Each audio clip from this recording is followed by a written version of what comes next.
नमस्कार दोस्तों।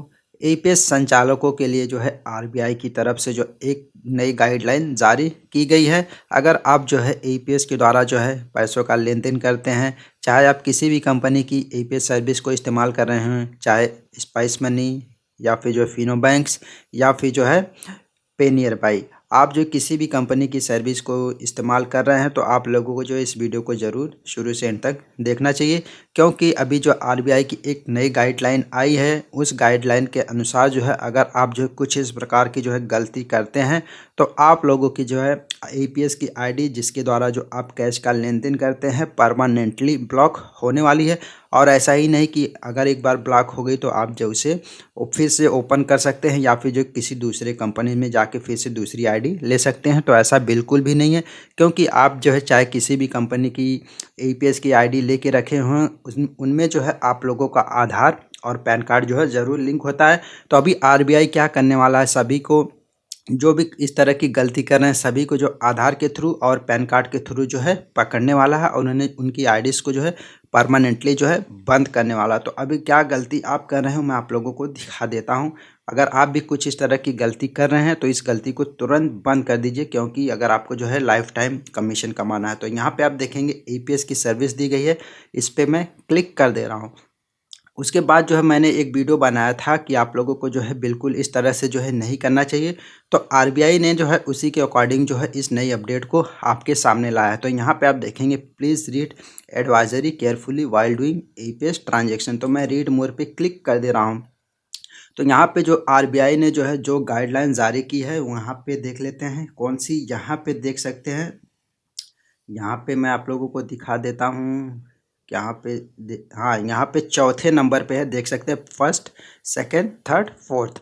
और इसी के अकॉर्डिंग जो है एक नई अपडेट जारी की है। अगर मान लीजिए आपके पास कोई ग्राहक आता है पैसे निकालने के लिए, तो बहुत से एपीएस संचालक क्या करते हैं, अगर मान लीजिए उसे 10,000 निकालना है तो एपीएस संचालक क्या करते हैं 3,000 3,500 कर करके जो है 3 बार में उसका ट्रांजैक्शन करते हैं ज़्यादा कमीशन कमाने के चक्कर में। अगर वो सिर्फ एक ही बार 10,000 निकालेंगे तो उन्हें 10 रुपये कमीशन मिलता है। अगर वो 3 बार निकालते हैं 10,000 को तो उन्हें जो है 30 रुपये का कमीशन मिलता है। तो लालच के चक्कर में जो है उस ट्रांजैक्शन को क्या कर देते हैं, स्प्लिट कर देते हैं। तो स्प्लिट करने के बाद क्या होता है, तो इससे क्या होता है कि ग्राहक जो एपीएस संचालक है उसे तो कमीशन मिल जाती है, लेकिन जो कस्टमर आपके पास आया है अगर आधार से पैसे निकाला है तो उसकी क्या होती है, लिमिट ख़त्म हो जाती है।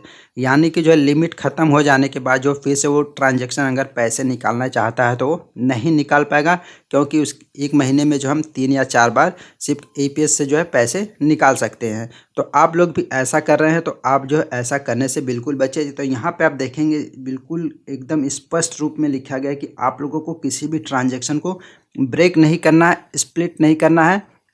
चाहे अगर अगर किसी कस्टमर को जो 10,000 निकालने हैं तो सिर्फ एक ही बार में आप जो है 10,000 रुपये निकालिए। अब हम बात कर लेते हैं एटीएम सर्विस की। तो एटीएम सर्विस में भी हमारी जब भी हम कोई एटीएम यूज़ करते हैं, चाहे किसी भी बैंक का एटीएम आपके पास हो, तो उनमें भी जो है आप लोगों को जो है 3 या 4 ट्रांजेक्शन आप लोगों को जो है महीने में फ्री में मिलते हैं।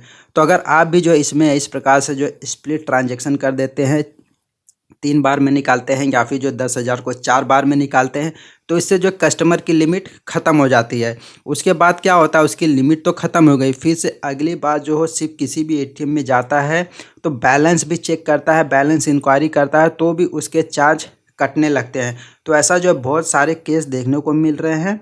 तो कस्टमर क्या करता है, बैंक में जाता है, वहाँ पे कंप्लेंट करता है कि हमारे खाते से जो है बहुत ये जो कहाँ से इतने सारे पैसे कट रहे हैं। तो बैंक वाला बोलता है कि आपने जो है इतने सारे ट्रांजैक्शन कर दिए हैं, इसकी वजह से जो है कट रहा है। तो आरबीआई और एनपीसीआई की जो वेबसाइट्स है जो इन्हें संभालती है, जो आधार का काम देखती है, अभी उन्होंने निर्णय लिया है कि अब जो भी ऐसा काम कर रहे हैं आरबीआई और एनपीसीआई, उन सभी लोगों की आईडीज़ को जो है ट्रैक करने वाली है कि कौन जो है इस प्रकार के जो है स्प्लिट ट्रांजैक्शन कर रहे हैं।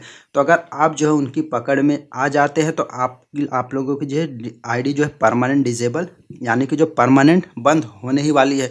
तो ज़्यादा कमीशन कमाने के चक्कर में आप ऐसा बिल्कुल भी नहीं करें। अपने ट्रांजैक्शन को स्प्लिट ना करें, ईमानदारी से काम करें। और अगर आपकी आईडी ही नहीं बचेगी तो आप क्या कमीशन कमाएंगे।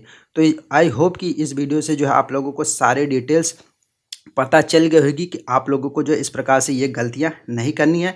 तो यहाँ पे अगर आप जो है ये एडवाइजरी पढ़ना चाहते हैं तो इस तरह से इस पेज को ओपन कर लीजिए और इस एडवाइजरी को जो भी यहाँ पे दिया गया है आप जो है इसे ज़रूर पढ़ें।